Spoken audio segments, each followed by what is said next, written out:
여러분 안녕하십니까? 광주교육대학교 교수 박남기입니다. 오늘 이 시간에는 즉답 AI, 즉 챗GPT 시대의 과제 경영 기법 중에서 거꾸로 교실 기법을 사용할 경우에는 어떻게 할 수 있는지에 대해서 여러분과 생각을 나누어 보고자 합니다. 여기서 말하는 과제 경영이란 과제를 통해 달성하고자 하는 목표 설정, 목표에 부합하는 과제 부과, 부과한 과제 수준 평가, 과제를 통해 길러지기를 기대했던 학생 역량 증진 정도, 확인, 부정행위 방지 등의 활동을 의미합니다. 교육에서 AI를 활용하는 법을 물었더니 조금도 지체하지 않고 1. 적응형 학습, 2. 자동 채점, 3. 교육용 게임 및 시뮬레이션, 4. 언어 번역, 5. 개별화 학습 및 학생 지원, 6. 학생 개인 데이터 분석 활용한 맞춤형 교수 학습 등 6가지로 나눠 설명까지 곁들인 답을 해주었습니다. 답이 거의 전문가 수준입니다. 놀라서 하나의 이론에 대해 물어보았습니다. 변혁적 지도성에 대해 설명해줘. 그 답 또한 상당한 수준이었습니다. 이제 교육학 용어 사전 같은 것은 필요 없게 되리라는 생각이 듭니다. 한국전에 대해서 물어도, 사랑에 대해, 열등감 극복법에 대해 물어도 그 답은 상당한 수준이었습니다. 아예 한 단계 더 나아간 질문을 던졌습니다. 학교폭력 예방법은 무엇인가? 놀랍게도 학교폭력 예방은 다면적인 접근이 필요한 복잡한 문제입니다. 폭력의 위험을 줄이기 위해 학교와 교육자가 취할 수 있는 몇 가지 조치는 다음과 같습니다. 라고 하며 6가지 프로그램을 제시했습니다. 답을 보며 할 말을 잃었습니다. 오늘은 일단 여기까지만 묻기로 했습니다. 누구에게 물었냐고요? 생성형 인공지능인 즉답 AI입니다. 생성형 인공지능이란 텍스트, 오디오, 이미지 등 기존 콘텐츠를 활용해 유사한 콘텐츠를 새롭게 만들어내는 인공지능을 의미합니다. 즉답 AI는 문장 작성 인공지능인 GPT를 만든 오픈 AI가 만든 것인데, 위에서 본 것처럼 대답 수준이 우리의 기대를 훨씬 넘어섭니다. 누구나 가입할 수 있고 무료입니다. 앞으로 우리나라에서도 챗GPT로 불리겠지만, 이 글에서는 실험적으로 책과 발음이 조금은 비슷한 즉이 들어간 즉답을 사용하여 즉답 AI로 명명하여 사용하고자 합니다. 현재 지구의 지성인들이 즉답 AI의 답변 수준을 보며 충격에 휩싸이고 있습니다.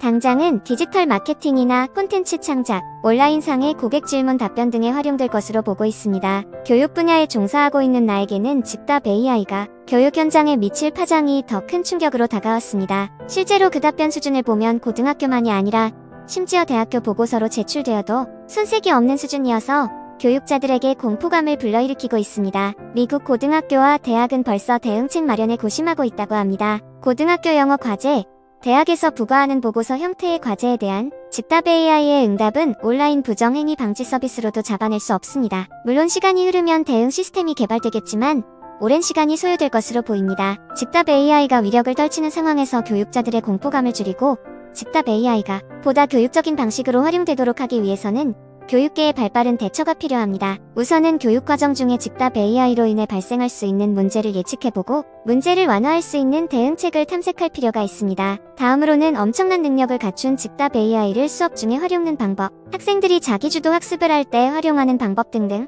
즉답 AI 시대의 교수학습법을 탐색할 필요가 있습니다. 여기서는 즉답 AI 보편적 활용으로 인해 가장 먼저 당면하게 될 문제의 하나인 교사의 과제 부과 및 평가 등의 과제 경영과 관련해 발생할 문제를 예측해보고 극복 대안을 제시하고자 합니다. 과제와 관련해서는 학생들이 자신의 노력 대신 즉답 AI를 활용해 과제를 해올 경우 과제 부과, 목적 달성, 과제 평가의 공정성 등의 문제가 발생할 수 있습니다.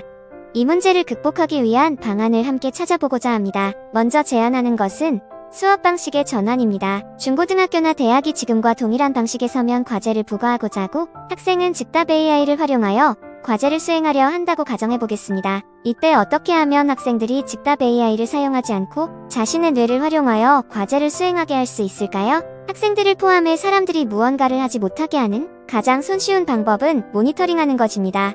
원격 시험을 감독하는 온라인 모니터링 서비스 같은 것이 있기는 하지만 아직은 문제가 많습니다. 이러한 상황에서 과제를 학생이 직접 수행하도록 하기 위한 하나의 방안은 수업 중에 과제를 수행하게 하는 것입니다.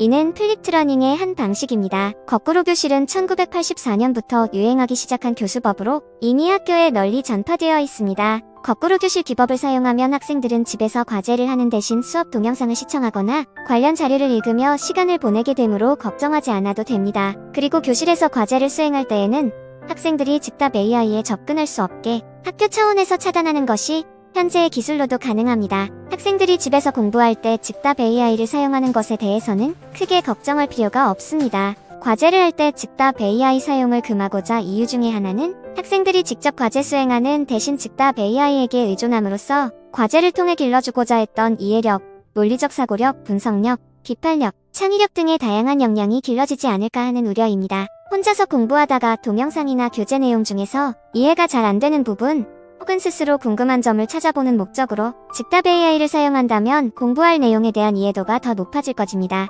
물론 배운 것을 스스로 요약 정리하며 생각을 발전시켜가는 대신 즉답 AI가 그 기능을 대신하도록 한다면 역효과가 생길 수도 있습니다. 학생들에게 혼자서 공부할 때 즉답 AI를 어떻게 활용하는 것이 바람직할 것인지에 대해서는 따로 공부법을 제시할 필요가 있습니다. 과제 수행 시 즉답 AI 사용을 금하고자 다른 이유는 평가입니다. 지금까지는 학생이 자력으로 과제를 수행했다고 가정하고 과제를 평가하고 피드백을 해주었지만 이제는 자력으로 했는지 여부를 확신할 수 없게 되었습니다. 즉답 AI를 사용한 과제를 제출했을 경우에는 학생이 과제 수행 수준과 역량 및 노력 정도 등을 평가하는 것이 불가능하고 무의미해집니다. 그리고 수행한 과제에 대한 피드백을 주는 것도 무의미해집니다.